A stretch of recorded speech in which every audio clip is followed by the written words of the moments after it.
e responde se o Palmeiras pretende mesmo fazer uma reunião com os empresários de Luiz Henrique, como foi especulado nas redes sociais. O Palmeiras fechou a contratação de um goleiro que pertence à Lusa e quase virou reforço do Corinthians depois do Paulistão. E fala também do Palmeiras, com oferta agora por Arthur, vinda da Europa.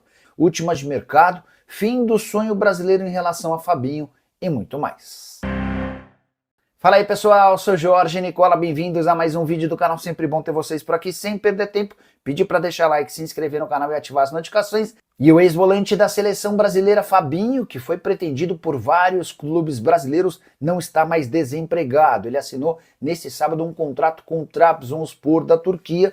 O volante de 32 anos de idade consegue realizar aquele seu desejo de voltar para o futebol europeu. É óbvio que o Fabinho imaginava se jogando num time maior. Ele chegou a cogitar, sonhar em voltar ao Real Madrid. Mas no Trabzonspor ele vai ter vencimentos parecidos aos que tinha no Al Ittihad, onde ganhava 11 milhões de reais por mês. Cheguei a contar para vocês que o Fabinho tinha no Al Ittihad o maior salário entre atletas convocados para a seleção brasileira na Copa do Mundo. Trabzonspor que recentemente fechou com Mohamed Salah e ainda pensa na contratação de um grande centroavante. Uma das possibilidades é Pedro, informação que você soube primeiro aqui no canal do Nicola. O Fabinho, antes de fechar com o Trabzonspor, foi sondado pelo Cruzeiro. Em janeiro havia sido procurado pelo Palmeiras. Mas o objetivo do Fabinho, que tem 32 anos de idade, é permanecer por mais 2 ou 3 temporadas no exterior, aí sim, para voltar para jogar em definitivo no futebol nacional. A pergunta que eu deixo para você, o Fabinho caberia no seu clube do coração? O que você pensa sobre o jogador que era reserva na seleção de Carlo Ancelotti? E a Fiorentina é mais um clube europeu disposto a contratar jogadores do Palmeiras. O time italiano sugeriu 13 milhões de euros ou 78 milhões de reais para a contratação do lateral esquerdo Arthur, formado na base, que ganhou mais minutos no time profissional nessa temporada depois das lesões do Piquerez e do Jefité. Palmeiras até considera a proposta boa, mas não deve fazer negócio, até porque o Jefité só volta na próxima temporada e a negociação do Arthur faria com que o Verdão tivesse apenas Piquerez daqui até o fim do ano, Palmeiras que está em meio a 3 competições. O fato de o Palmeiras também ter avançado na venda do Alan para o Manchester City, operação que pode bater até 40 milhões de euros, permite ao Palmeiras que não faça outras negociações, ainda que sem tantas dificuldades com o fluxo de caixa. 40 milhões de euros do Arthur, ou melhor, do Alan, vão equivaler a mais ou menos 240 milhões de reais. Dinheiro que permite ao Palmeiras uma tranquilidade um pouco maior. Só para completar, em relação ao Arthur, contrato até dezembro de 2029, 26 jogos na atual temporada. Se no fim do ano uma proposta um pouco maior aparecer, aí sim pode haver negócio. O Palmeiras pretende segurar todos os seus titulares até dezembro, com exceção ao Alan, ótima oportunidade de mercado. E essa é a história de que o Palmeiras pode tentar um chapéu no Flamengo para contratar Luiz Henrique. Surgiu na manhã dessa segunda-feira a notícia de que o Palmeiras tem reunião marcada com representantes do Luiz Henrique ao longo da segunda-feira, informação de Pablo Oliveira, que publica notícias sobre o mercado. Antes de gravar esse vídeo, consultei uma fonte do Palmeiras e já trago a resposta. Antes, atualizar sobre a situação do atacante. O brasileiro que joga na Rússia pretende deixar o Zenit. Ele tinha tudo acertado com o Flamengo antes do início das oitavas de final da Libertadores da América. A ideia do Flamengo era contratar o Luiz Henrique para enfrentar o Cruzeiro nas oitavas. Não houve tempo hábil, o Zenit não aceitou a proposta do Flamengo e exige hoje 35 milhões de euros para negociar o Luiz Henrique, que havia sido comprado pelo Zenit por 33 milhões de euros. Pois bem, pessoa do Palmeiras com quem conversei na manhã dessa segunda-feira assegura que não há nenhuma reunião marcada entre Palmeiras e o Luiz Henrique. E conta também que o Verdão não tem a intenção de, se vender o Alan, utilizar praticamente todo o dinheiro para contratar um substituto. Não é dessa maneira que o Palmeiras pretende tocar as coisas. Vende-se o Alan, vai atrás de um jogador bem mais barato, que custe 10, 15, no máximo 20 milhões de reais, nunca gastar toda a grana que arrecadou com o Alan para a contratação de outro jogador. Está descartada, de acordo com a minha fonte, a possibilidade de o Palmeiras fazer um investimento em Luiz Henrique. Cifras de 35 milhões de euros pro Palmeiras são consideradas proibitivas. Só para completar, o Pablo Oliveira que havia afirmado sobre essa reunião entre Palmeiras e representante do Luiz Henrique, foi o mesmo que disse na semana passada que seria um absurdo o Pedro ter uma oferta para quadruplicar seu salário do Trabzonspor porque o time turco não tem dinheiro. Pois saibam que o Trabzonspor acaba de fazer do Salah o jogador mais bem pago da história do futebol turco. O Trabzonspor vai pagar cerca de 8 milhões e meio de reais por mês ao Salah. E para completar, também fechou no fim de semana a contratação de Fabinho, brasileiro que pertencia ao Al Ittihad. O Fabinho vai receber no Trabzonspor 3 milhões e meio de reais livres de impostos por mês.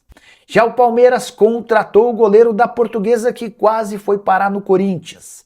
Você lembra do Bertinato, titular absoluto da Portuguesa nas últimas temporadas? Ele tinha negociação avançada com o Corinthians depois do Paulistão e chegaria para ser reserva do Hugo Souza. Mas o Bertinato acabou falhando numa partida contra o Paysandu pela Copa do Brasil e o Corinthians desistiu da contratação.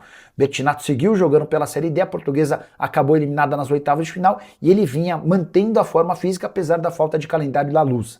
Pois bem, nesse final de semana o Palmeiras vendeu o Kaique, goleiro que era reserva do Carlos Miguel, para o Sport. Operação de 4 milhões de euros com pagamento à vista. Diante desse cenário, o Palmeiras foi ao mercado e fechou a contratação do Bertinato, que chega por empréstimo, sem custos, até dezembro. O Palmeiras assume 100% dos salários. Agora, Portuguesa e Palmeiras acertam detalhes para o caso de opção de compra. Se o Palmeiras quiser ficar com o Bertinato, qual será o valor da operação? Isso está sendo debatido, nada que impeça o acordo. Bertinato chega, na teoria, para ser reserva imediato do Carlos Miguel, à frente de Marcelo Lomba, goleiro de 39 anos de idade, que tem contrato até dezembro e pode não renovar seu vínculo para a próxima temporada. Sobre Bertinato, 1,95 m de altura, 28 anos de idade, passaporte italiano, bom goleiro, seguro, regular, embora tenha falhado nesse jogo contra o Paysandu, que custou a classificação da Lusa para a fase seguinte da Copa do Brasil. Só para completar, em relação ao Palmeiras, registrar que ainda não há acordo entre Verdão e entre Verdão e Manchester City pelo Alan. A proposta do clube inglês foi de 35 milhões de euros e o Palmeiras tem batido na tecla de que só vai aceitar vendê-lo por 40 milhões de euros. Como não há pressa nem desespero no Palmeiras, ou o Manchester City chega no valor ou não haverá acordo. A saideira sobre o Verdão, vitória por 4-1 com o Vasco, que devolveu ao Palmeiras 6 pontos de vantagem em relação ao Flamengo, 2 gols do Flaco Lopes, um do Maurício e um do Vitor Roque. Primeiro tempo entre Vasco e Palmeiras, bastante ruim no Nubank Park, Palmeiras com dificuldade em construir e marcar gols, até que o Flaco abre o placar, na sequência saem mais 2 gols, do Vitor Roque de pênalti e do Maurício, e o Flaco Lopes ainda completa a vitória por 4-1. E Neymar joga contra o Palmeiras, você sabe, Santos e Palmeiras se enfrentam na quarta-feira no Nubank Park, jogo de ida das quartas de final da Copa do Brasil. A questão tem fundamento porque o gramado do Palmeiras é sintético e o Neymar já disse diversas vezes que o gramado sintético prejudica especialmente seu joelho que já passou por cirurgia. Depois do empate 1-1 do Santos contra o Mirassol, na noite desse domingo, na Vila Belmiro, o técnico Cuca foi perguntado sobre o tema. Abre aspas para o treinador, vou conversar com ele para a gente tomar as decisões. Não só com ele, mas com todo o elenco. A gente sabe que é um jogo muito difícil e o Palmeiras é o favorito. Joga em casa e é o líder do Campeonato Brasileiro, além de ter um elenco numeroso e de muita qualidade. A gente vai, dentro da nossa proposta, fazer o melhor possível. A reunião entre Cuca e Neymar para definir se ele joga ou não acontece nessa segunda-feira na reapresentação do elenco em Santos. Existe uma chance real de o Neymar aparecer, embora... Um ponto de alerta, o Neymar tem 2 cartões amarelos na Copa do Brasil. Se ele relevar o cartão no jogo contra o Palmeiras, fica de fora da partida de volta na Vila Belmiro, jogo super importante para as pretensões do Peixe em chegar à semifinal do torneio. Santos, que é um dos 4 clubes em atividade na Série A do Brasileiro, que acumulam 3 competições de forma simultânea. Santos, Vasco, Atlético Mineiro e Palmeiras. Só para completar em relação ao Peixe, empate com o Mirassol com sabor de derrota. O Santos sai perdendo no primeiro tempo, mesmo sendo melhor que o adversário. Segundo tempo de domínio total do Santos, especialmente depois da expulsão do Alisson. O Santos perde um caminhão de gols, ainda consegue o empate com o Barreal, mas não garante a vitória. Dessa maneira, o Santos segue lá embaixo na briga contra o rebaixamento, ocupando a 14ª colocação com 26 pontos. O Mirassol é o 17º no Z4 com 24 pontos conquistados. Cénia Silva, Nicola, você fala muito de conflito de interesse na SAF do Vasco, mas o que você acha do patrocinador do Flamengo ser o mesmo patrocinador do Campeonato Brasileiro e pagar muito bem ao Flamengo? Sininha, eu não falo de conflito de interesse, não. Toda vez que eu cito isso, eu cito que alguém fale. Eu não vejo problema. Eu acho que o Vasco pode sim ser comprado pela Crefisa, pode sim ser comprado pelos Lamáquia, e é natural que a Leila vá daqui a pouquinho para o Vasco, não vejo problema nenhum. Quem costuma falar muito disso é o Flamengo, tá bom? Sobre o patrocínio gabetano, cara, é, se você for pensar. é, Pode ser mais problemático do que Vasco e Palmeiras. Enfim, mas também não cago regra para nem caso nem outro. Para mim tá tudo liberado, tá bom? Rapaziada, boa, beleza? Mas chegamos aí com mais um vídeo de notícias do Palmeiras. Muito obrigado a todos vocês que estão nos acompanhando. Chegue, dá um like, se inscreva no canal, ative o sininho das notificações e até o próximo vídeo. Eu fui.